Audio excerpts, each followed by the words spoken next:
So what happens with someone, right? And let's go back to owning a property. Let's go over with someone who's been in a relationship with someone for 10 years, and now they're common tenants because they've been living in the same property for over 10 years. And let's just say that it's a husband and wife, and let's just say the wife purchased the home before she married the husband, but they both have equally been paying the mortgage. What happens then?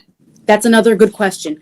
So anything that's acquired prior to the marriage is considered separate property and not part of that marital pot that will be divided upon divorce.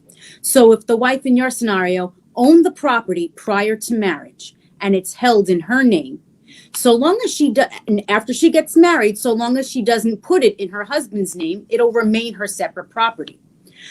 You raised a good point about the parties, the husband and wife, paying down the mortgage during the marriage. So the mortgage that was obtained prior to the marriage is also the wife's separate property. It's her, her separate debt. So any marital funds, which includes both of their incomes, that are used to pay down that separate debt that the wife had, would entitle the non-titled spouse, which would be the husband, to a credit for a portion of the funds that were used to pay down the principal. That's a little complex. So just to bring it full circle, the husband would have a claim for a credit towards the amount that the wife had paid down towards her separate debt, towards her mortgage during the marriage.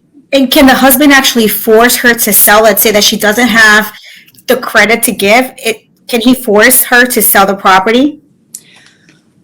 No, I don't believe so, because again, it's her property, it's her asset.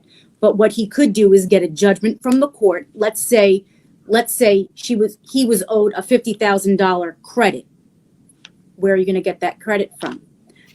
He can get a money judgment from the court, and then post judgment of divorce, he can execute on that.